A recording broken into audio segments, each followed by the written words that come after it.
Bonjour bien-aimés frères et sœurs, je suis heureux de vous retrouver encore ce matin autour de la parole du Seigneur.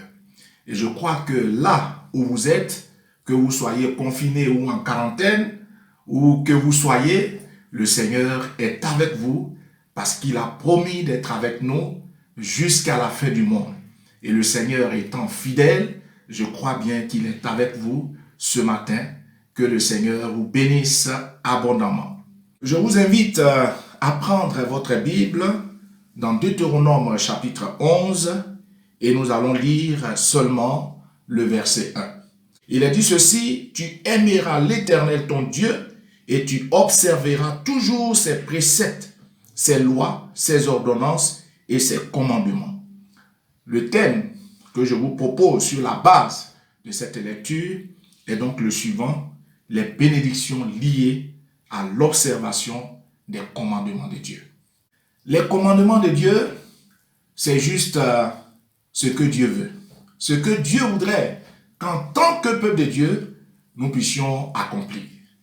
Et Dieu, ayant fait sortir son peuple du pays d'Égypte, va leur donner ses commandements à travers Moïse. Il va appeler Moïse sur le mont Sinaï. Il devait se présenter avec 2 tables de pierre taillées et Dieu devait écrire sur ces 2 tables de pierre ce qu'il attendait du peuple, qu'on appelle les 10 commandements. Par la suite, il va avoir le Pentateuque qui sera écrit par Moïse, qui va venir expliquer ces différentes lois ou enrichir ces différentes lois.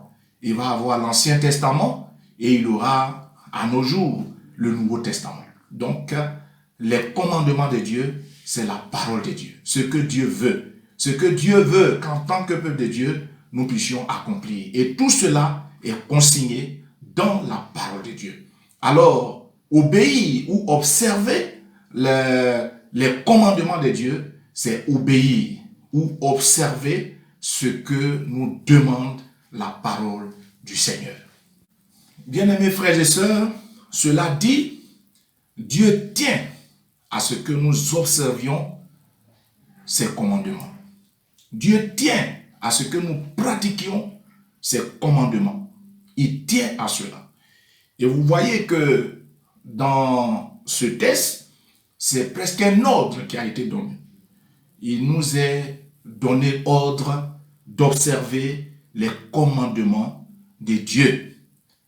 Dans Jacques chapitre 1, verset 22, il est dit: mettez en pratique la parole et ne vous bornez pas à l'écouter. Nous devons donc pratiquer la parole du Seigneur. Et comment pratiquer la parole du Seigneur? Comment être des observateurs de la parole de Dieu, des pratiquants de la parole de Dieu? Chers frères et sœurs, cela ne doit pas être de façon automatique, de façon mécanique, de façon religieuse. Non. L'observation de la parole de Dieu doit être poussée par l'amour que nous avons pour le Seigneur. C'est notre amour pour Dieu qui doit pouvoir nous amener à observer la parole de Dieu. C'est pourquoi cette recommandation commence par: tu aimeras l'Éternel ton Dieu. Tu aimeras l'Éternel ton Dieu. La base de l'obéissance, la base de l'observation de la parole de Dieu, c'est l'amour. Quand on aime quelqu'un, on est prêt à lui obéir. On est prêt à pratiquer tout ce que la personne nous commande. Si nous aimons vraiment le Seigneur, nous allons pratiquer ses commandements. Quand on aime également, on est prêt à consentir des sacrifices.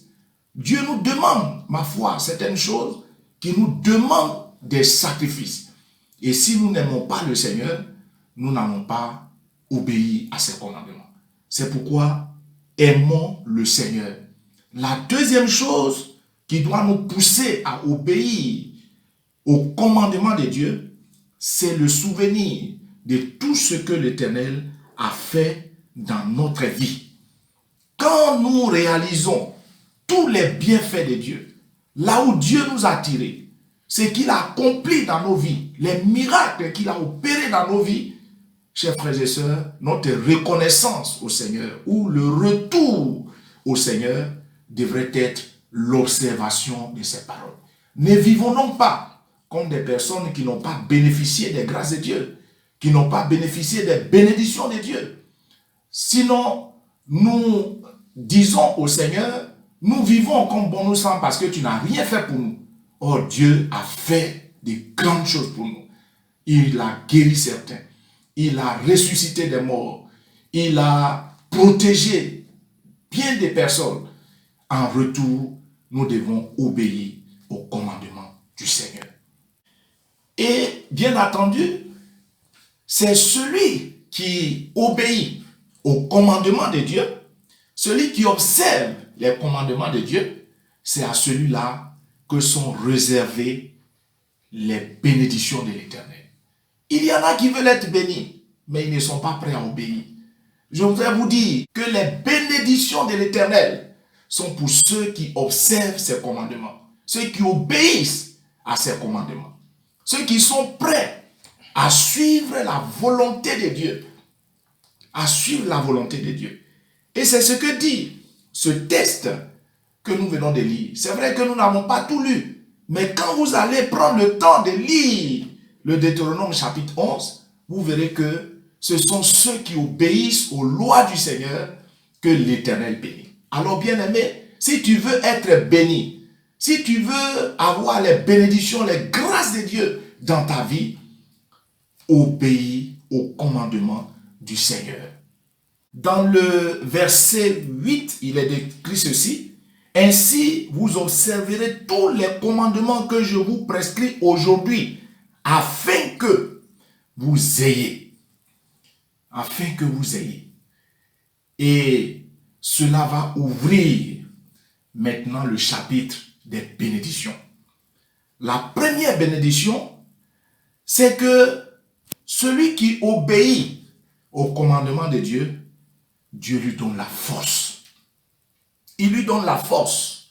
Il dit, afin que vous ayez la force de vous emparer du pays où vous allez passer pour en prendre possession.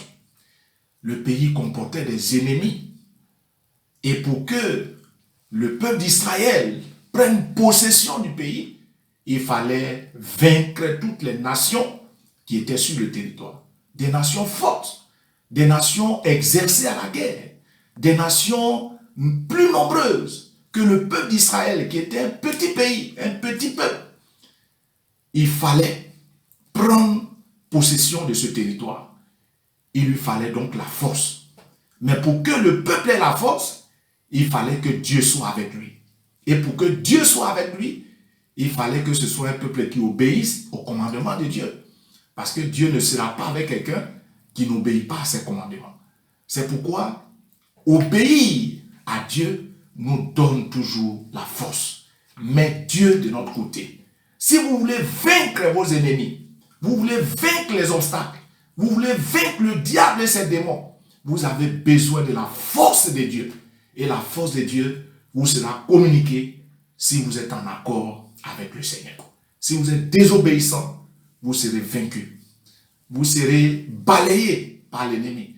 Mais si vous êtes en accord avec Dieu, Dieu sera avec vous. Et avec Dieu, vous ferez des exploits. La deuxième bénédiction se trouve au verset 9. Il est dit, afin que vous prolongiez vos jours dans le pays que l'Éternel a juré à vos pères de leur donner. Afin que vous prolongiez vos jours.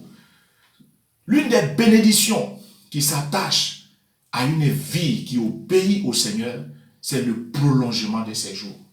Cette personne, cette femme vit longtemps sur la terre. Et je sais que plusieurs, nous voulons vivre longtemps sur la terre.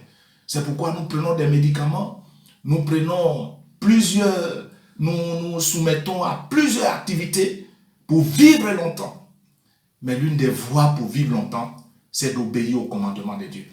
Si vous obéissez au commandement de Dieu, vous vivrez longtemps. Dieu va renouveler vos forces. Dieu va renouveler votre vie. Dieu va renouveler votre santé. alors vivez pour Dieu et vous verrez vos jours être prolongés.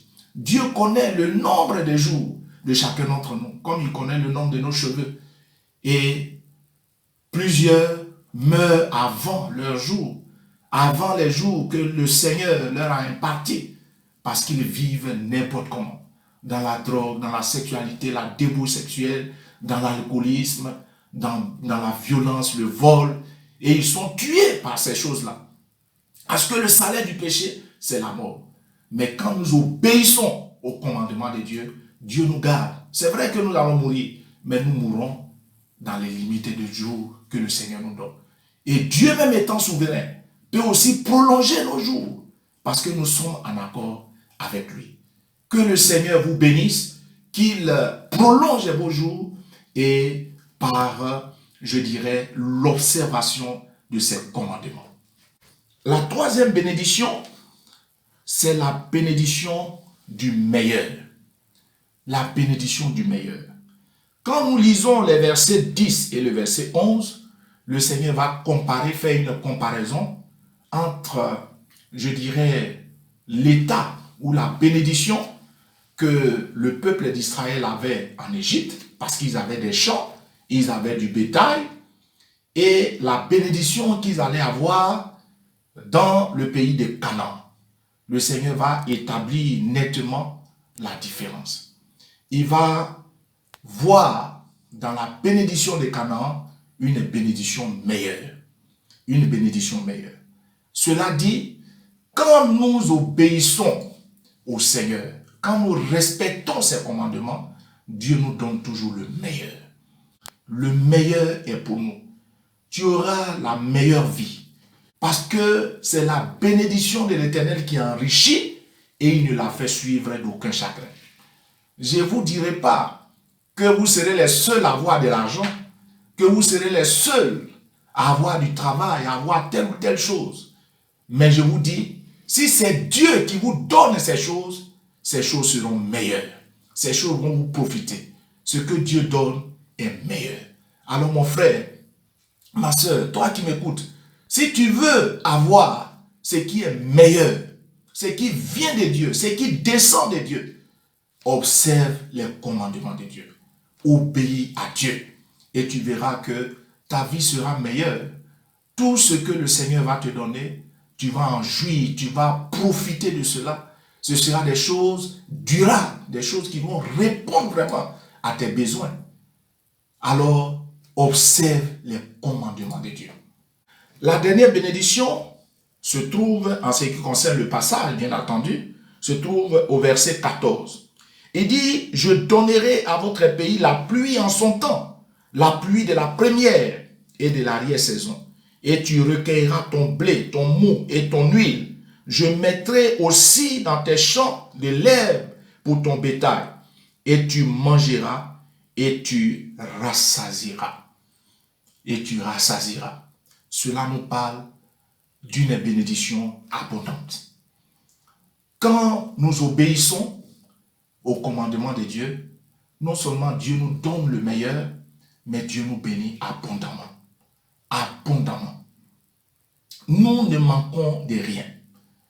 Il est dit qu'il nous donnera la pluie de la première et de l'arrière-saison.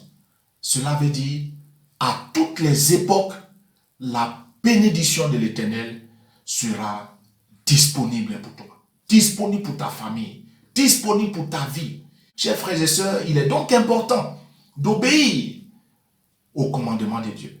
Et non seulement tu auras la bénédiction à toutes les époques, mais la Bible dit que tu seras rassasié. Cela va vraiment te satisfaire. Cela va répondre véritablement à tes besoins. Et non seulement pour toi, mais la Bible dit aussi ton bétail va en manger. C'est-à-dire, cette bénédiction va enrichir également tous ceux qui sont autour de toi. Tous ceux qui sont autour de toi. Voyez-vous, la bénédiction de l'Éternel, elle est abondante, elle est bien pour l'homme, et tout cela repose sur l'observation des commandements de Dieu, l'observation des lois de Dieu il est important qu'en tant qu'enfant de Dieu, nous puissions comprendre cela. Parce qu'aujourd'hui, tout le monde crie bénédiction. Mais la bénédiction a une base. La bénédiction est conditionnée, toujours conditionnée dans la Bible. Il n'y a pas de bénédiction qui descend du ciel comme ça. Toutes les bénédictions de Dieu sont conditionnées. Et cela est conditionné ici par l'observation de ses lois, de ses commandements. Alors, en résumé, je voudrais vous dire, chers frères et sœurs, que Dieu veut nous bénir. Dieu veut que nous soyons dans l'abondance. Mais il veut surtout que nous soyons attachés à lui dans l'observation de ses commandements. L'observation de ses commandements qui repose sur deux choses, sur l'amour que nous avons pour lui. Parce que si vous n'aimez pas Dieu, vous n'allez pas obéir à ses commandements. L'observation qui repose également sur la reconnaissance de tout ce que Dieu a fait dans notre vie, combien. Et cette observation qui doit être pour toujours, pas pour un jour seulement. Il est dit tous les jours de notre vie, nous devons observer les commandements de Dieu. Pas le dimanche seulement, mais tous les jours de la semaine, tous les mois de l'année et jusqu'à la fin de nos jours, nous devons obéir aux commandements de Dieu où que nous nous trouvons. Et si nous faisons ainsi, alors nous verrons que Dieu nous donnera la force. La force sur nos ennemis, la force sur tout ce qui vient nous menacer, vient nous priver de nos bénédictions. Dieu nous donnera la force pour que nous puissions dominer. Dieu également prolongera nos jours. Tu vivras longtemps. Tu ne mourras pas avant ton temps, mais tu mourras au temps voulu par Dieu. C'est pourquoi il faut obéir au commandement de Dieu et Dieu disposera dans ta vie ce qui est meilleur, ce qui est meilleur, ce qui est meilleur, ce qui est durable, ce qui peut vraiment répondre à ton besoin. Et cela avec abondance. Tu seras dans l'abondance, tu ne manqueras de rien. Qu'il en soit ainsi pour toi, qu'il en soit ainsi pour ta famille, qu'il en soit ainsi pour tous ceux qui t'entourent. Dieu te bénisse et qu'il te bénisse encore. Et à partir d'aujourd'hui, engage-toi à obéir au commandement de Dieu. Amen.